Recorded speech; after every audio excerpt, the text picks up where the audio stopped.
This is Reginald Kuakaru, founder of Kemetic Centered Living. In this video series, I'm going to break down the esoteric meaning of some of the familiar biblical symbolism that we know as historical. It's not meant to be a debate about the historicity of Jesus or the Bible. It's an entry point for those of you who are beginning to grasp that there is more to spirituality than what you are taught as a Christian, and recognizing that you are gods and goddesses in training. The original information that became part of the Bible was passed along in the oral traditions on the continent of ancient Africa for thousands of years and evolved into the mystery schools of ancient Egypt. The information in the books of the Bible was never intended to be written down. It was a break in ancient African oral traditions. What we have in the Bible is secret knowledge that was esoterically coded for the eyes and ears of initiates to hear and see in ancient mystery plays. The myths, metaphors, allegories, and many components of these stories represented ancient African knowledge of metaphysical formulas and universal laws in a rich symbolic language that began with the medu-neter or hieroglyphs as most of us know them today. With that said, the Bible becomes more valuable to us as metaphor and allegory than any historical narrative.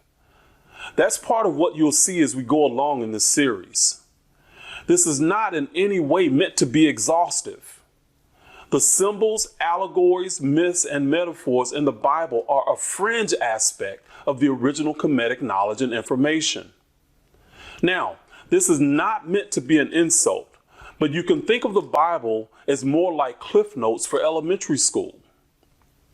But more importantly, this knowledge is a basic entry point for you to learn skills and processes to help you tap into the universal laws so that you can master them with application and practice.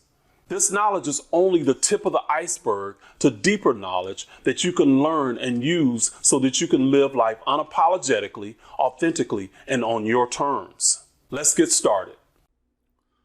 So the first thing you'll need to do to decode the Bible stories is to reorient your thinking away from history to symbolism. This knowledge is derived from the ancient Egyptians through the Greek Gnostics. The ancient Egyptians thought from a totally different paradigm than we do today about this knowledge. The ancient symbolism oftentimes expressed ideas that couldn't always be put into words. R.A. Schwaller de Lubitsch was one of the first Egyptologists that could grasp the medu-neter and decipher it beyond just mere words. He defined ancient Egyptian mythology like this: myth is the means of expression employed by sages who teach the esotericism of the natural facts inexpressible in words. It's the unspoken metaphysical processes that most will miss. We're trained to have the utmost belief in the written word. But when you go beyond the words to connect the symbolic dots is where you'll find a new level of magic and power. The ancient Egyptians started with the idea that everything is created from the one source of all creation. Even this is a shift from the way that we think today. They use the imagery of a tree to express one source with many branches. Today we have a concept of a god as a big human white dude somewhere in the sky waiting for us to slip up so he can banish us to hell. This Western idea of God is also outside of its creation. The ancient Kemetians would say that our modern idea of God is childlike in its thinking. Many people still think that the Egyptians believed in many gods. But the truth is, the monotheism that we know through Judaism, Christianity, and Islam originated in ancient Egypt. But how could that be when we're told Egypt believed in many gods? That's because early Egyptologists misinterpreted the hieroglyphic idea of an Egyptian neter as a god. De Lubitsch was one of the first to set the record straight, but not until the 1950s. In reality, a Kemetic neter is simply an aspect of nature. The Egyptians recognized all aspects of nature as conscious on some level. They simply personified these aspects of nature in their mythology. They weren't worshiping many gods. They were giving us sublimely crafted clues and intricate knowledge to discover. What we know as God as an omnipresent, omniscient, and omnipotent being, the ancient Egyptians called the netter of netters, or the nature of all nature. Everything in creation is imbued with the Creator. In other words, for the ancient Egyptians, everything in nature is created from the nature of the Creator. God's not separate and apart from its creation like Christianity teaches. Christian theology teaches you to gain a relationship with God, basically in the hope He will treat you right and not send you to hell for eternity. Ancient Egyptian theology was that you were a spark of God in human form, learning to recognize a divine aspect of yourself within to at some point merge back into the one. Over time, ancient Egyptians developed the idea of a Godhead that had three natures in one. We know this Egyptian Godhead today as Amun, Ra, and Ptah. They're all aspects of one creator, not different gods. To understand what they mean by the Godhead, I'll use the analogy of a person that is a woman, a doctor, and a little league soccer coach. It's one woman, but three different aspects of her. The same goes for the Godhead. It's one God and three aspects of it. They were all present at the initial instant of creation of our physical universe. Amun is simply the personification of that which is a mystery or aspect that's incapable of being comprehended by the human brain. Ra is what we might call the Holy Spirit. Ptah is the fire of desire that is present in anything created. Desire is always first, or nothing would be created. The theoretical personification of the idea of the first desire of the Creator to exist, they named Atum. Atum is the Kemetic theory of what opened the noon. The ideas that I expressed are really simplified for brevity's sake. They can be talked about in very detailed and complex ways, but I wanted to give you an idea of how the ancient Egyptians thought of the Creator. If the ancient Egyptians used our terminology today, they would simply say, God is. That would succinctly express the concept that there is nothing in creation that's not an aspect of the Creator. That means that everything on some level is the Creator in another form. That means from a thought to a mountain to a star and you as a human being. You're an incipient god or goddess in training that has the ability to develop powerful skills. This knowledge was meant to take you deeper into your own inner world and explore it so that the illusion of life would no longer have any hold or power over you. The way the ancient idea of illusion has been translated to mean is that something is not real. But that's not how they thought about the concept of this world, or as the matrix as we might call it today. This world is real because we experience it. Anything that we experience is real. But the reason the ancient Africans, Buddhists, and Hindus all call it an illusion is that once you understand the foundational principles of the universal laws, this earthly reality no longer has any power over you. That's the ancient meaning of illusion. The illusion is believing you're powerless. The belief that the world outside of you is somehow disconnected from you and just randomly happening to you. Just as the Creator created the universe, you have the power to create and reshape anything you desire on this earth plane.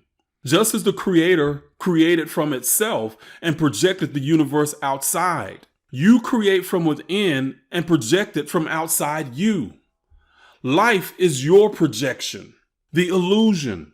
But because it's your projection, you have power over it. How do I know this is true and not just theory? Let's take this idea to a real life example. I had been living a life and doing a job I hated for years when I knew my purpose was to serve others. My inner belief is that if I knew I had a job, I'd have income and I could be supported.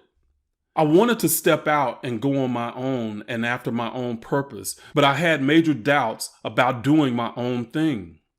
I could always envision myself making a good income and a job, And I did. But I was living in conflict because doing my own thing was my dream. The conflict I felt inside was being projected outside as my life in a job I hated, being paid fairly well for. My conflicted vision was slowly killing me. I got so miserable that I decided to quit and step out on my own and do my own thing. I flopped because in my mind, I didn't believe what I wanted to do could support me monetarily.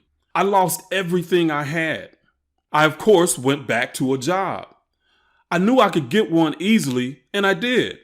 I built up some funds and quit again. I flopped again because I was afraid and conflicted. I lost all I had again.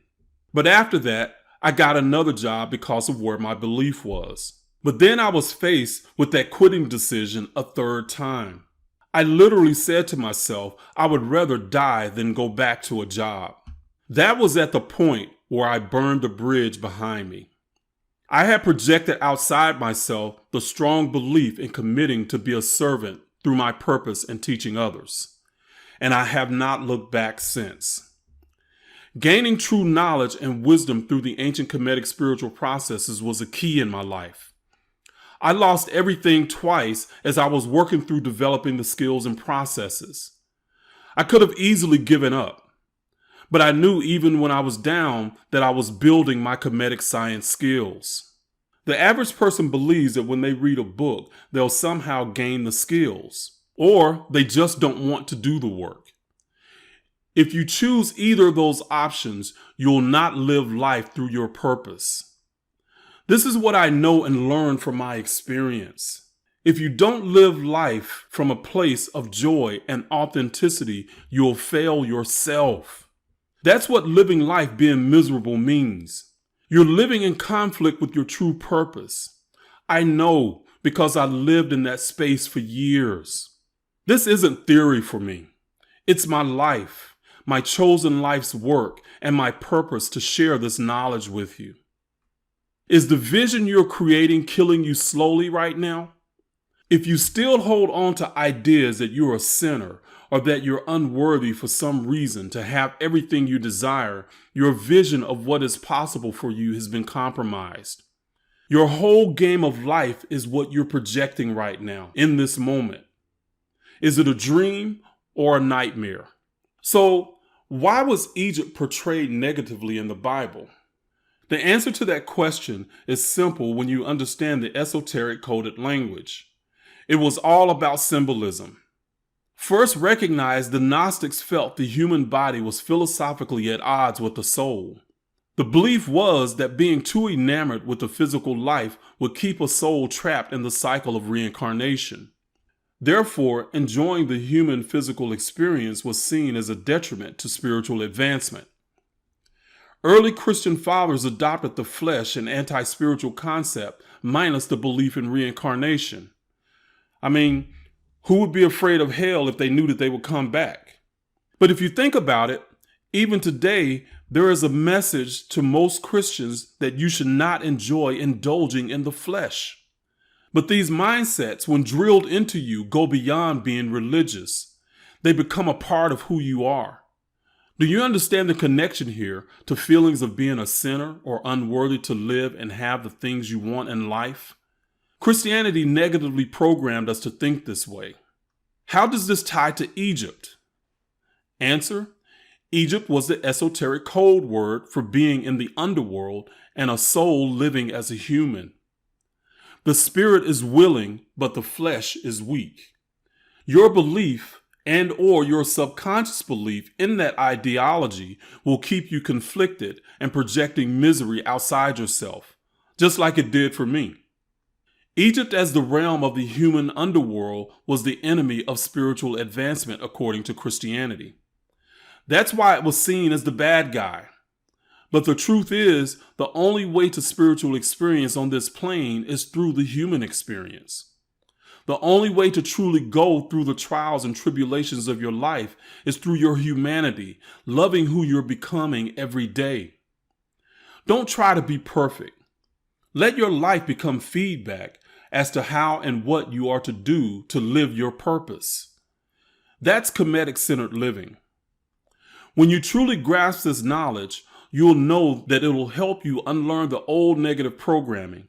And at the same time, you learn, as a god and goddess in training, how to create on this plane of existence. It goes way beyond trying to be holy, righteous, and not trying to mess up. It's about how you can choose to live life boldly, authentically, unapologetically, and on your terms. Thank you for watching. Please subscribe, like, and share with anyone that will be consciously elevated and vibrationally uplifted by this.